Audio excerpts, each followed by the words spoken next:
본문에 읽었던 말씀은 너무나도 잘 아시는 말씀이다라고 볼 수가 있는데요.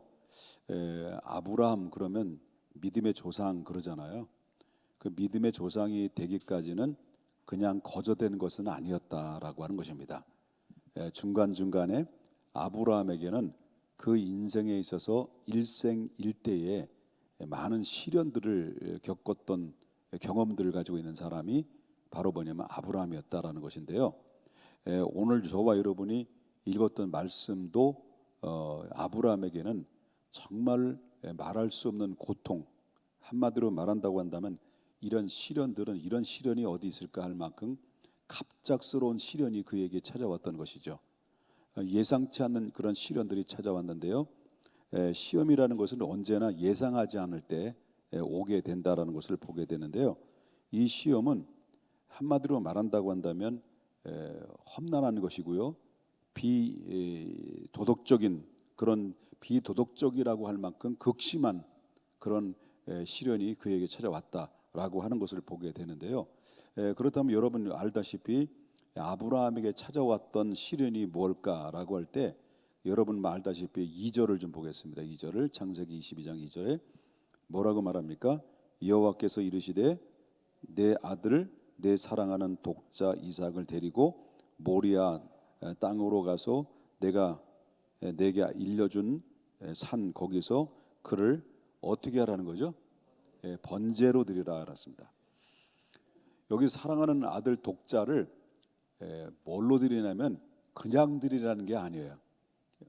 뭘 드리냐면 번제로 드리라고 그랬습니다. 여기 번제를 드린다는 이 번제는 뭐냐면 그 번제물을 죽이는 거 일단 죽여놓고 그리고 나서 각을 떠요. 그리고 안에 있는 모든 내장을 다 끄집어냅니다. 그리고 또한 거기서 불을 태워서 하나님 앞에 제사를 드리는 것입니다. 이걸 번제라고 그래요. 그러면 이 말씀을 그대로 말한다고 한다면 한 25년 만에 얻은 하나님을 부름받아서 25년 만에 얻은 아들이에요. 그리고 그가 100세에 낳은 아들입니다. 그리고 이 아들은 한마디로 말한다면 그 불가능한 가운데서 하나님의 극적인 능력으로 기적적으로 하나님이 허락하신 아들입니다. 그러니까 이 아들을 이제 어느 정도 100세에 낳았고 늦둥이인데다가 이제 정이 듬뿍 들고 하나밖에 없는 아들인데 그 아들을 그냥 하나님이 그냥 주의 종으로 드리라고 그러면 신학교 보내서 그냥 목회자 되면 되는데요. 그냥 번제물로 드리라니까 어떻게 했습니까? 아브라함에게는 너무나도 충격을 받지 않을 수가 없었던 거죠. 말할 수 없는 충격이죠. 우리가 이 땅에 살아가면서 갑작스럽게 이렇게 예상하지 않는 정말 엄청난 시련들이 우리에게도 찾아오는 경우들도 있을 거라고 하는 것입니다. 그렇다면 이러한 하나님의 정말 감당할 수 없는 갑작스러운 청천벽력 같은 시련을 하나님이 주셨는데 그 시련 앞에 아브라함의 반응이 어떤 반응이었냐라는 것을 오늘 저와 여러분이 생각하려고 하는 겁니다. 아브라함의 반응을 보게 되면 몇 가지의 반응을 보였는데 첫 번째는 지체하지 않았다는 거예요. 그 명령 앞에 지체하지 않았다. 그래서 보십시다. 3절을 다시 한번 보겠습니다. 그 명령을 받았어요. 그 명령을 받고 난 다음에 아브라함은 어떤 행동을 취합니까? 아브라함이 아침에 일찍이 일어났다는 거예요. 일찍이 일어났다. 그러니까 일찍이 일어났다는 것은 하나님의 명령 앞에 어때요? 지체하지 않았다는 거죠. 그러니까 그 명령을 받으면 바로 오전에서 오후로 미룰 수도 있고 또 오늘에서 내일을 미룰 수도 있고 아니면 내일에서 한 달 후에 미룰 수도 있는 거잖아요. 그럴 경우들이 있죠. 여러분 신앙생활하면서 하나님 앞에 감동받았단 말이에요. 내가 하나님 앞에 이런 모습으로 하나님 앞에 헌신해야지, 내가 하나님 앞에 이것을 드려야지 라고 감동을 받았는데 처음에 감동을 받긴 받았는데 이걸 자꾸 미루는 거예요. 그럼 미련이 남는 거예요. 그러다가 내일 하지 뭐. 아니면 그 다음에 뭡니까? 내일만이 나 또 내년에 하지 뭐. 그때 아이 그냥 뭐 없었던 걸로 하지 뭐.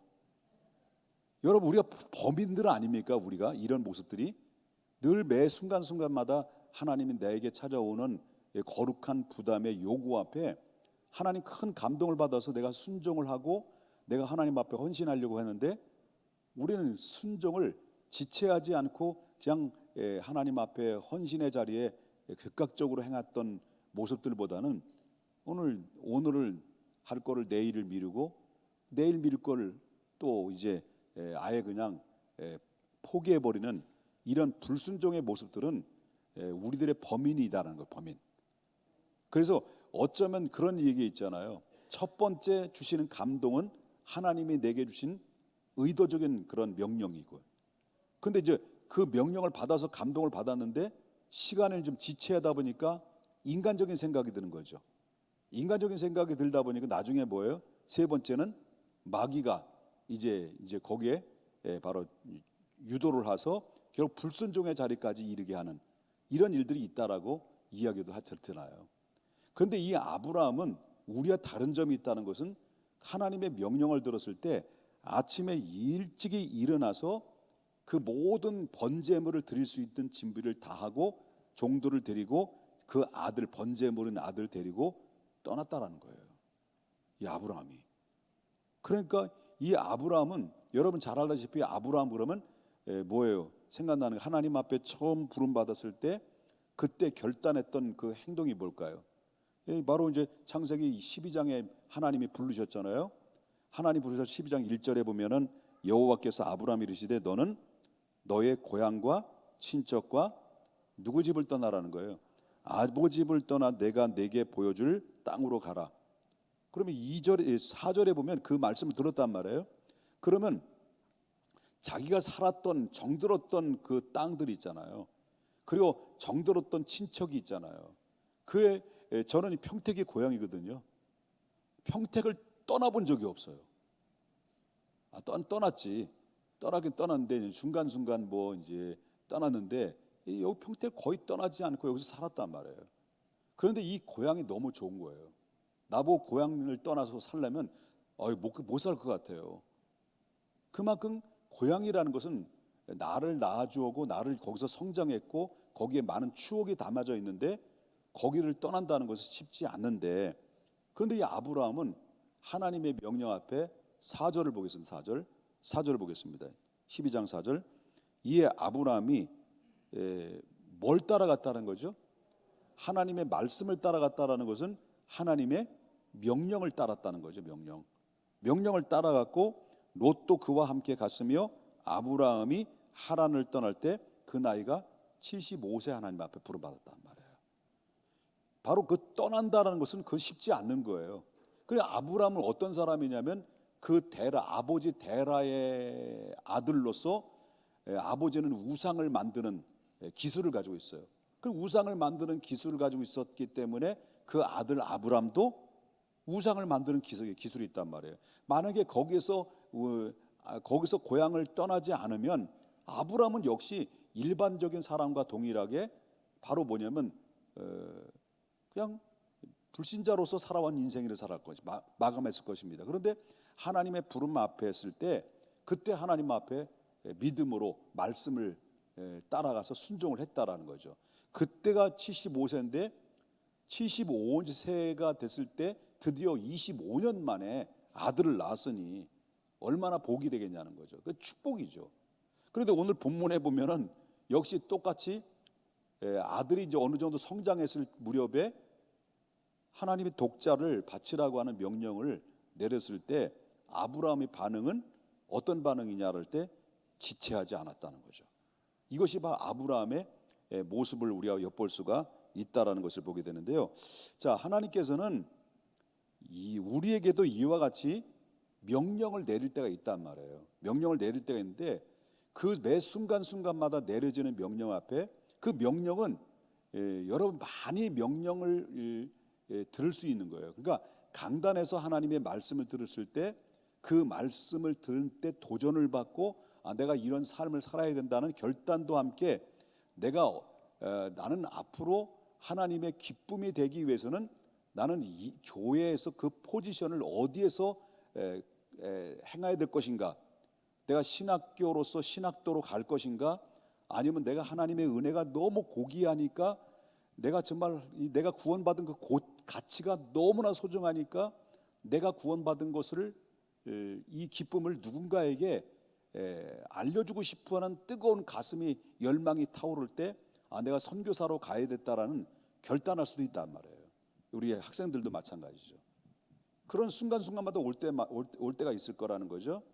그럴 때 우리는 그 밖에 수없이 하나님이 내게 주시는 요구, 순종을 요구할 명령들이 계속 오는데 계속 스쳐갈 때 우리는 잡지를 못하고 그냥 주저하고 지체하는 경우가 많아 있는데, 우리 믿음의 사람들은 항상 매 순간마다 찾아올 때마다 우리는 어떻게 됩니까? 지체하거나 망설이거나 뒤를 돌아봐서는 안 된다라는 거죠. 그래야 그 믿음의 열매가 있고 그 믿음의 기적이 있고 그 믿음의 행위 속에는 하나님의 반응이 나타난다는 것을 믿으셔야 될 줄 믿는 것입니다. 믿습니까? 여러분 알다시피 지체하다가 망한 사람들이 성경에는 많이 있어요. 소개를 드린다고 한다면 창세기 19장 17절에 보게 되면 여러분 소돔에서 살았던 롯의 가정이죠.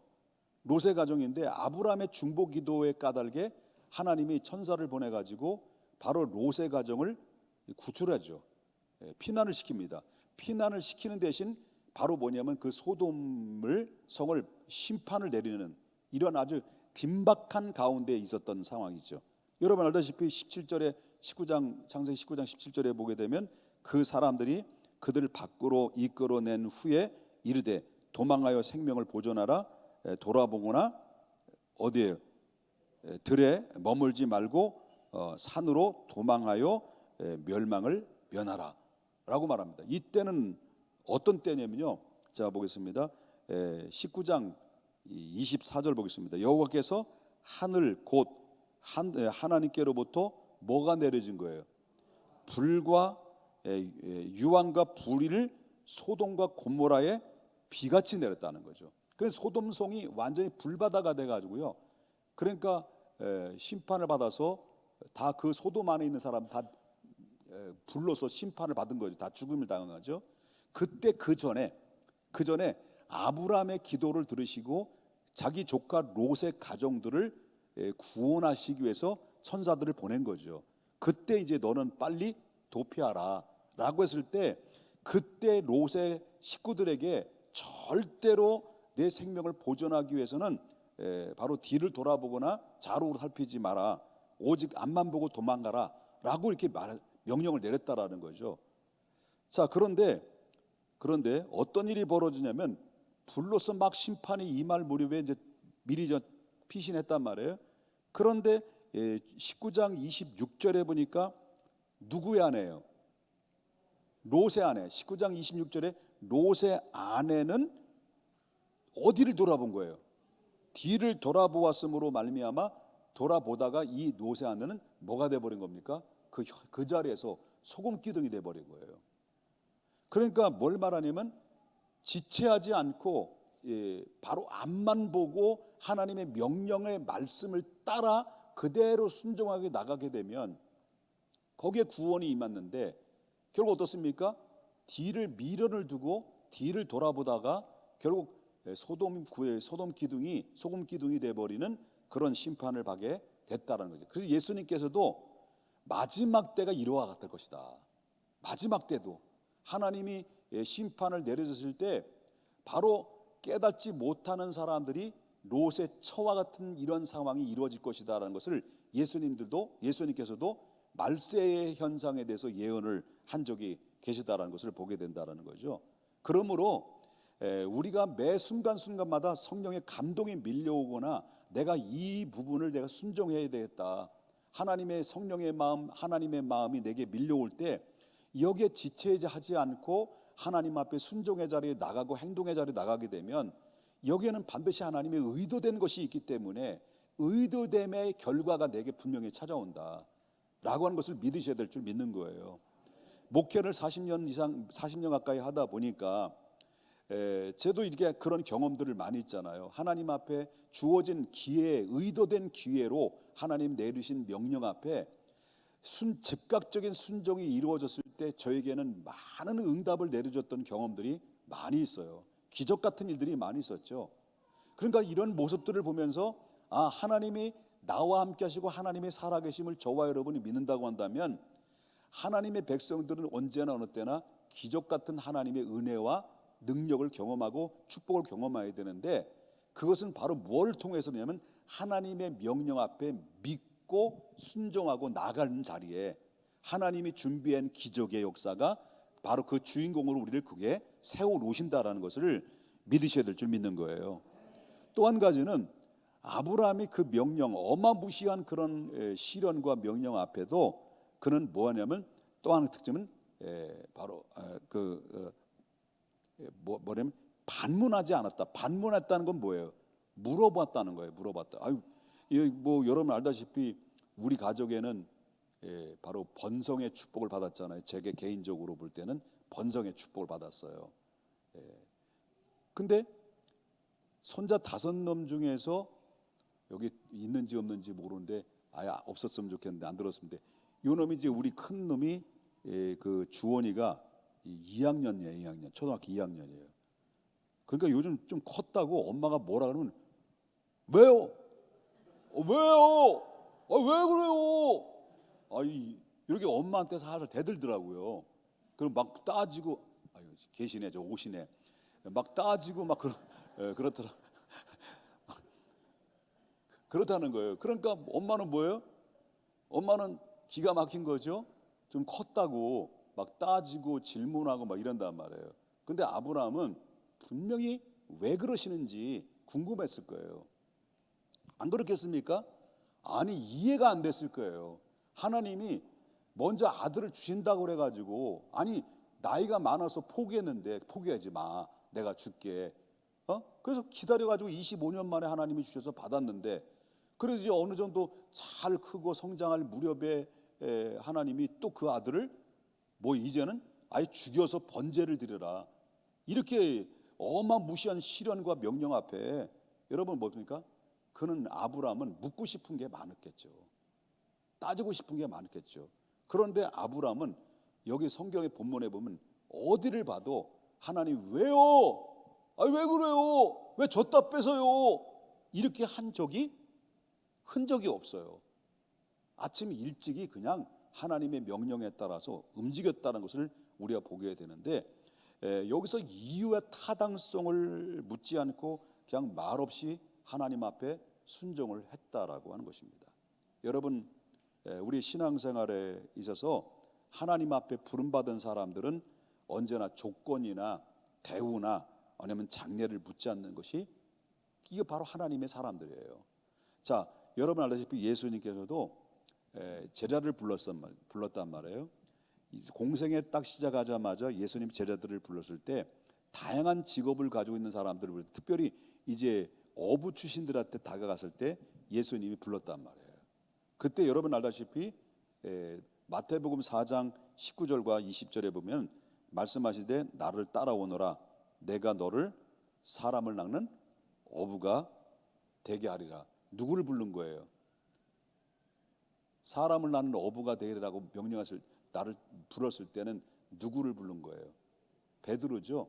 베드로가 한참 그물을 막 고기를 잡고 이제 정리하고 이제 집에 들어가는데 예수님이 다가가지고 야, 나를 따라와, 내가 사람 낚는 어부가 되리라 라고 말했을 때, 이 말을 듣고 여러분 알다시피 마태복음 4장 20절에 보니까 그들이 곧 그물을 버려두고 누굴 따랐다는 거예요? 예수님을 따랐다. 그때 왜요? 나 안 가요. 내가 지금 이 배 이게 눈이 있으면 똑바로 보세요. 우리 지금 얼마나 바쁜데요. 이렇게 얘기해서 막 엉기고 막 이렇게 대들고 그러다가 예수님의 제자가 안 됐으면 이 사람 평생 바로 뭐예요? 어떤 사람 되는 거예요? 어부로 살았단 말이에요. 근데 예수님이 베드로를 부른 것은 의도된 부름이잖아요. 제자로서 볼 때 의도된, 앞으로 훗날에 어떤 사람이 될 것이다라는 의도된 부름 속에서 베드로는 여기에 바로 뭐냐면 반문하지 않고 그 말에 즉각적인 순종했으므로 예수님이 부활하시고 승천하신 이후에 오순절 마가다라 방에 성령의 은혜를 받고 그가 고기를 잡는 어부가 아니라 영혼을 수많은 사람들을 구원하는 사람을 영혼을 살려내는 어부로서 한 번 입에서 선포할 때 3,000명이 회개하고 돌아오는 기적의 역사를 일으킨 사람이 누구냐? 바로 베드로란 말이에요. 이 베드로는 하나님 부르심 앞에 명령 앞에 바로 지체하지 않았고 따지고도 묻지도 않았다라는 것을 보면 하나님의 사람들의 공통적인 특징이 뭐냐면 그 명령 앞에 지체하지 않고 즉각적으로 순종했다라고 하는 거예요. 믿으시면 아멘 하십시다. 예수님도 공생의 시작을 공생애를 이제 마지막으로 다해서 십자가를 앞에 두고 예수님이 이제 겟세마네 동산에서 기도하시고 있을 때 예수님이 기도한 내용을 보게 되면 결론적으로 마지막 끝부분이 바로 뭡니까? 누가복음 22장 42절에 나의 원대로 내 원대로 마옵시고 누구의 원대로 되기를 원하는 거예요? 아버지의 원대로 되기를 원합니다. 그렇기 때문에 하나님의 사람들에게는 때때로 예상치 않고 갑작스러운 시련도 찾아올 수 있고 내게 부담이 되는 수 있는 하나님의 명령이 내려졌을 때 순종을 요구했을 때 우리는 어떤 태도를 취해야 될 것이냐라고 할 때 지체하지 않고 반문하지 않고 순종의 자리에 나가면 하나님의 의도된 준비한 그 자리에 나를 세워줘서 하나님이 내게 사람을 낳는 어부가 됐던 것처럼 아브라함은 믿음의 조상이 됐던 것처럼 우리도 그러한 하나님의 의도된 속에서 하나님의 그런 결과물이 우리에 찾아오는 기적의 사람이 된다는 것을 믿으셔야 될 줄 믿는 거예요. 자, 마지막으로는 하나님의 명령과 순종 앞에 시련 속에 그 아브라함의 행동을 취했던 것은 첫째는 어떻게 했다는 거예요? 지체하지 않았다, 반문하지 않았다. 마지막 세 번째는요, 불평하지 않았다는 거예요. 불평하지 않았다. 여러분, 감사하는 마음은 누가 주시는 마음일까요? 하나님이 주시는 마음이에요. 근데 이 불평과 원망은 누가 주는 마음이에요? 마귀가 주는 마음이에요. 그렇기 때문에 여러분 알다시피 아담과 하와가 최초의 범죄를 저질렀을 때 하와가 먼저 선악과를 따먹었을 때 따먹기 바로 직전에 마귀가 뭘 집어넣냐면 하나님에 대한 의심을 불어넣었어요. 너희 하나님이 정녕 이 선악과를 따먹지 말라 하시더냐라 할 때 의심을 불러놓고 또 원망과 불평의 자리를 유도했다는 것을 볼 수 있습니다. 그래서 다분히 창세기 3장 3절에 하와의 마귀의 유혹 앞에 행동을 취했던 그 대화에 응했던 말이 중에 있어요. 소개하고 있어요. 그게 바로 뭐냐면 동상 중앙에 있는 나무의 열매는 하나님의 말씀에 너희는 먹지도 말고 만지도 말라. 너희가 죽을까 하노라. 죽는다고 하는데 뭐라 그랬어요? 죽을 수도 있고 살 수도 있다는 말을 변형시켜서 바로 뭐냐면 그 마귀의 말에 응했다는 것을 보게 되는데 이 안에는 다분히 짜증스러운 그런 내용이 담겨져 있는 것처럼 느껴져요. 뉘앙스가. 그러니까 결국 어떻습니까? 죄를 짓고도 자기 죄에 대해서 자복하거나 잘못됐다라는 것이 아니라 바로 뭐는 죄를 짓자마자 하와는 누굴 원망합니까? 자기 남편을 원망하는 거죠.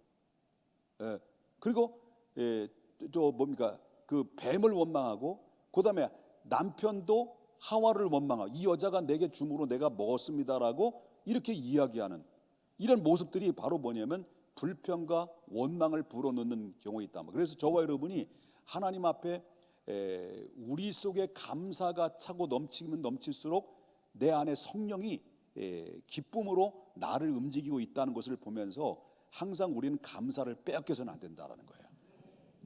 믿습니까? 감사를 빼앗겨서는 안 된다. 그래서 우리는 이 아브라함은 이 명령 앞에 정말 시련 앞에 불평하지 않고 원망하지 않고 하나님 앞에 그 뜻에 순종을 했던 것은 그 순종의 결정체는 바로 뭐냐면 하나님이 살아계시다는 것을 믿기 때문이다. 그래서 히브리서에서 나오는 기자는 뭐라고 말하냐면 아브라함이 이때 믿음으로 자기 아들을 번제물로 진짜 드리려고 했었던 그 믿음이 어떤 믿음이냐라고 히브리서 기자는 소개할 때 아브라함은 독자 이삭을 하나님 앞에 바쳤을 때 죽은 자 가운데서 능히 살리실 것을 믿고 드렸다라고 순종했다라고 나와요. 아브라함의 그 믿음이었다는 거예요. 그래서 아브라함이 그렇게 하나님 앞에 부름받았을 때 지체하지 않았습니다. 반문하지 않았습니다. 불평하지 않았습니다. 그럴 때 하나님께서 그에게 결국 어떤 결과가 찾아왔느냐라고 했을 때 뭐 여러분 알다시피 어떤 결과가 찾아왔습니까? 창세기 22장 16절과 17절을 좀 보겠습니다. 어떤 결과가 찾아왔는지. 자, 이제 드리려고 했을 때 아브라함아 그만두거라. 이제 네가 나를 사랑한 줄 알았노라. 이제 이렇게 대화가 다 되고 나서 이제 그 믿음을 확인하시고 나서 그리고 나서 하나님이 그에게 축복의 메시지, 의도된 준비된 메시지를 하나님이 주시는 거죠. 그게 바로 뭐예요? 16절. 졸려? 피곤해요?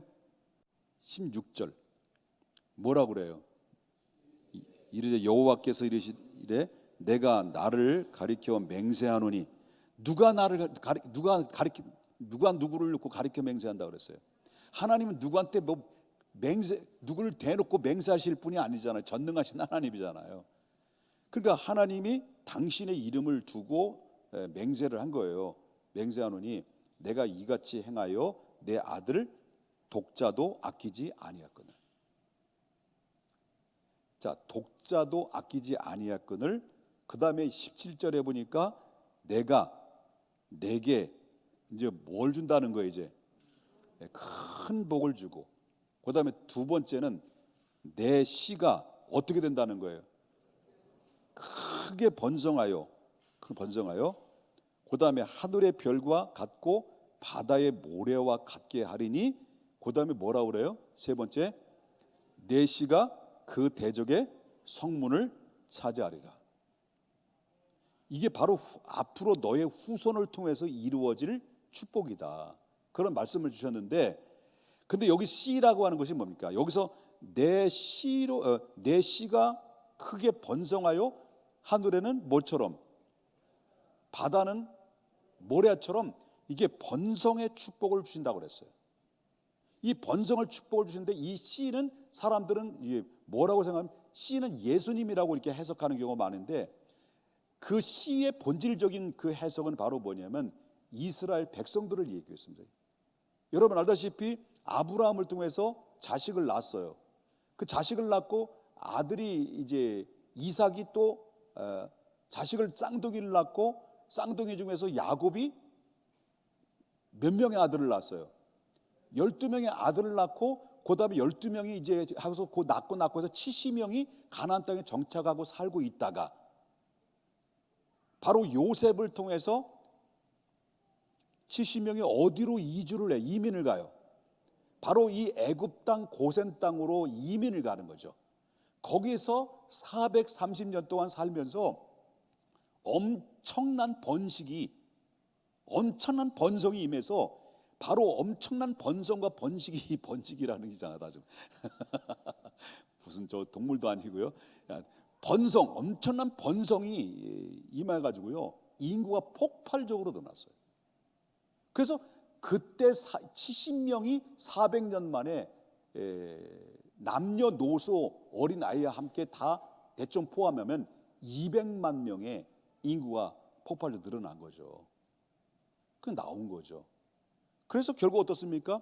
그 씨가 하늘의 별처럼 땅의 알 모래알처럼 이렇게 창대하게 될 것이다라는 말씀을 하셨던 것을 볼 수 있듯이, 그리고 뭐라고 말하냐면 내 씨가 그 대적의 성문을 차지하리라고 하는 말씀인데, 바로 뭐냐면 그 이스라엘을 통해서 대적할 자가 없을 만큼 하나님이 강력한 민족으로 세워주실 것이다. 그런데 여기 뭐냐면 이 씨인 이스라엘과 그 씨의 대표가 되시는 예수 그리스도를 통해서, 이 말은 뭐냐면 장차 하늘의 별처럼 땅의 모래알처럼 너의 씨로 인해서 창대케 된다라는 것은 이스라엘 백성들을 통한 그 대표 예수를 통해서 바로 뭐냐면 천하 만민에게, 그 다음 구절에 보면 나와요.